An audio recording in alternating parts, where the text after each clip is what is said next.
Good morning, folks. It's your old Uncle Jason here, serving you up midnight snack. Now, I understand it is a little early for one of these vidges, but I have, on the authority of the living God, something that I need to tell you folks, and it's about relationships, and it's about lust, and it's about love. For guys, we all know the struggle. We know it as the lust of the eyes, the pride of life, the lust of the flesh.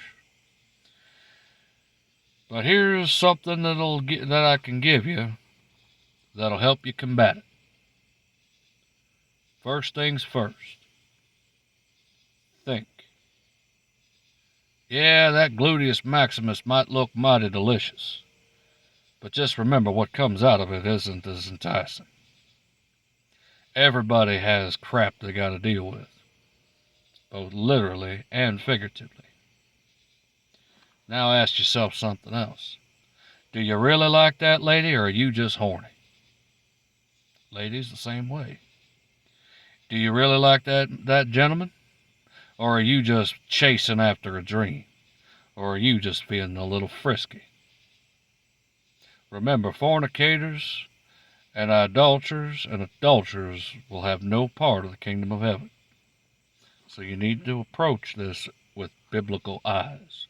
Because as we all sit here, and as you are hearing my voice, on the authority of the living God, if you do not look at the world through God's eyes, you will be caught up in it quick as that. I know I was. Still am. I'd be a fool and a liar if I said I didn't struggle daily with the lust of the eyes and the flesh. I've got a very addictive personality, folks. That's why I gotta be extra mindful, because if I get a little taste of it and I like it, I'll go after it. That's why I try to cling tightly to the Lord and let the Lord be that fulfillment. I want to teach you something about relationships. It is a two-way street. There's no 50-50, and there's no 100% and zero. And it's definitely not 100% all the time. Sometimes it's 70-30. Sometimes it's 80-20. And when those times come, that's the true test of any relationship. Don't stay comfy in those positions. The one that's only given 20, fight to get back up to 100%. Then once you get back up to 100%, you both hand in hand move forward. God created for Adam a helpmeet, which in the Hebrew means friend against me. And I'll share those that like to shoot.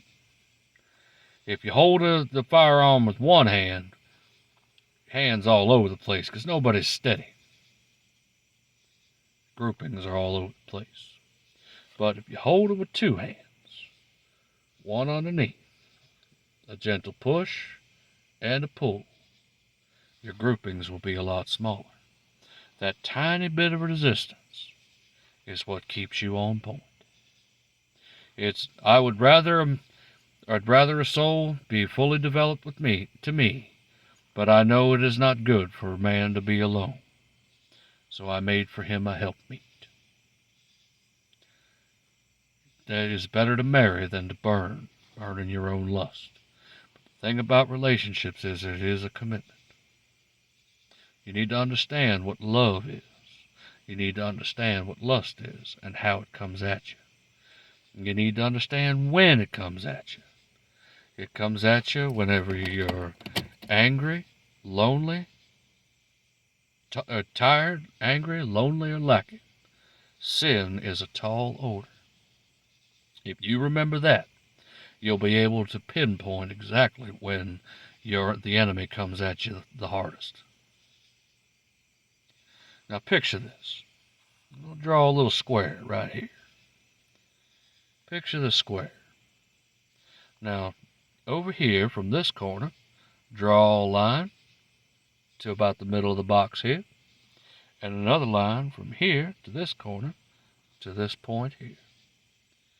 Over here on this side of the box, you got all the niceties. You got the fireworks when y'all kiss. You've got the butterflies in the stomach whenever you hold their hand or whenever you're around them.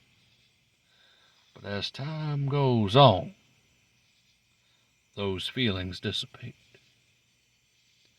And as those feelings dissipate, that's when the commitment comes into play, because the commitment box gets much bigger than the feeling box.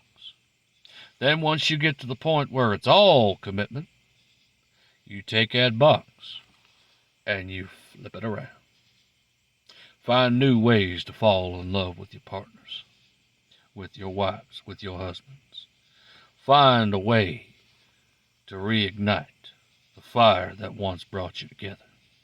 My grandfather always said that if you chase a woman long after you got her, you'll never lose her.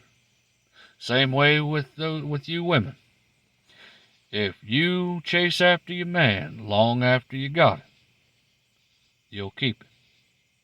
Now, I'm not saying it's foolproof, because it is a two-way street. But to please a guy, it's not that hard to do. Be his peace. Be his better half. Keep him in line, but don't ever hit him where he's weak, because he will never forget it.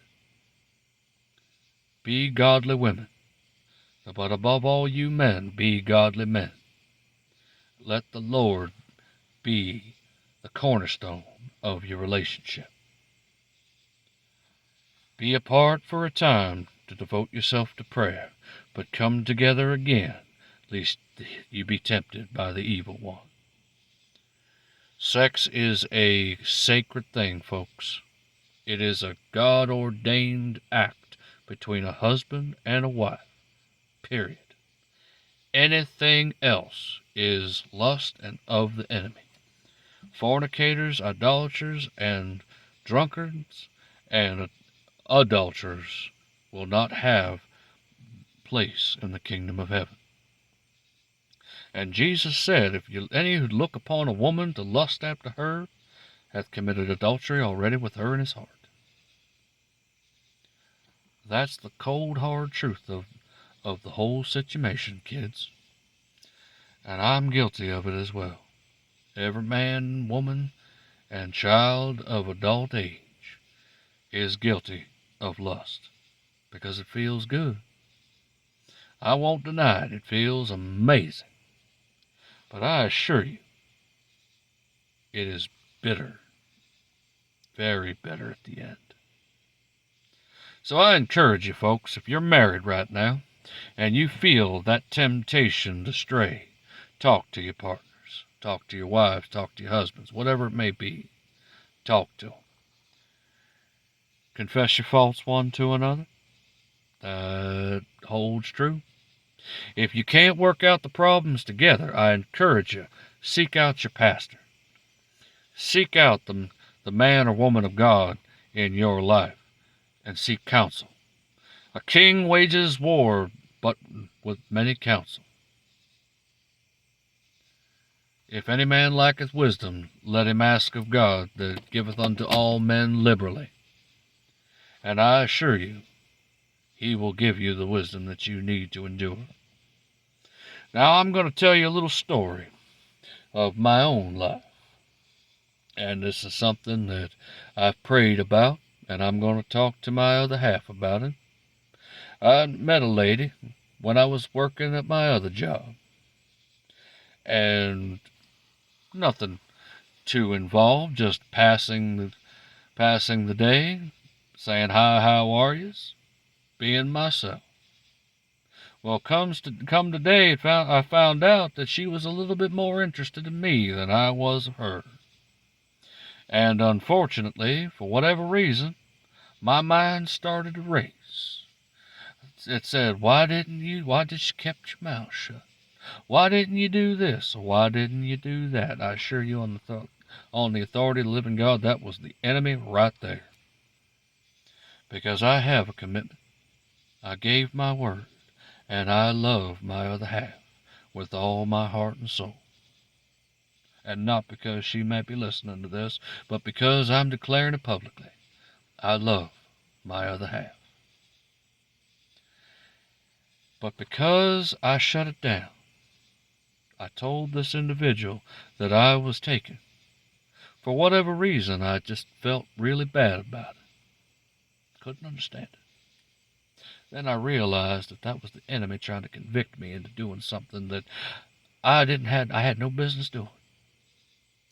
Don't run away from that feeling, folks. Embrace it. Give it to God, because that is the body shutting it down.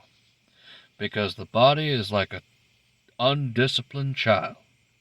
If you give in to your selfish whims, that is all you're going to do. Let this mind be in you as in Christ Jesus. I thank God that He was able to speak to me in that moment, to let me know that something was amiss. Now, granted, don't think too harshly of the lady, because she did it ignorantly. I thought to myself that she saw the ring on my finger, that she saw me with my other half when we were out in public. But apparently, small hints aren't good. You gotta be forthcoming. Here's a little advice for you men. If you get a pretty young thing coming at you, don't say, "I'm sorry, but I'm taken." Shut it down with an immediate, "I'm taken." Because if you say, "I'm sorry," that opens the door for the enemy to step through. Well, maybe he's not happy in that relationship. Maybe he's not as well grounded as he should be. If you are married, if you are in a committed relationship, it is a "No, I'm taken." That's how simple it is. Resist the devil, and he will flee from you. 1,000 shall fall at thy side, 10,000 at thy right hand, but it shall not come nigh thee. And I am reminded of the prophet who just got done killing 400 prophets of Baal, but because a barely in her womanhood teen threatened to kill him, he went and hid in the mountains. Why? The spirit is willing, but the flesh is weak. So I want to thank each and every single one of you for tuning in this early in the morning. And I want to ask you to pray for me, because this battle is long and hard. Though it belongs to the Lord, it's one of my weaknesses. Confess your faults one to another, folks. Let this mind be in you as in Christ Jesus. And remember, we're all a part of the same body. I pray for you. If you are going through this same thing, I pray for you. Because as sure as I sit here, I know it's difficult. You are not alone. Women especially, I talk to you. Because I know that a lot of you don't even know what a real man is. If you had no father in your life, you don't know. Same way with the guys. If you had no real mother in your life, then you don't know what a true wife would be like. Daughters gauge the standard of the men in their life by their fathers. And sons base their choice of woman off their mothers. I'm not being bigot. I'm just telling you the facts. If you had a lousy parenthood, if you had lousy parents, do the opposite of what they did. Learn you what it means to be a good man, or what it means to be a good husband. It's all in the Bible. Read it up for yourself. And if you won't, we'll go through those lessons, and I'll find them, and we can talk about them together. Learn you what it means to be a good wife and a good woman. Learn you what it means to be a good man and be a good husband. Because remember, fathers, you're not just raising kids. You're raising somebody's wife or somebody's husband. You're raising the future of this species and your father's line, your line. Train a child in the way he should go, and when he's older he will not depart from thence. Mothers, if you're single, my heart goes out to you. I pray that bitterness be far from you. I'm not downplaying your situation, believe me, I'm not. But I will say this, I don't care what you went through, God is able to get you where you need to go. God is able to teach, guide, and instruct. He did me. What he does for one person, he'll do for another, because he has no respect for a person. Now, if you stayed with me this long, I appreciate it, because there's plenty more where this came from. So I'm going to leave you with this simple prayer. May the Lord of hosts, God of Abraham, Isaac, and Jacob, may he guard your hearts, may he guard your eyes, and may he guard your mind with his perfect peace, and may his presence surround you insomuch that not a single dart enters in. I pray that he lay you down to sleep tonight, and when you awake, you be in his embrace. So until we meet again, folks, stay safe, stay blessed, and as always, stay in the shadow of the Almighty. This is your old Uncle Jason, signing off.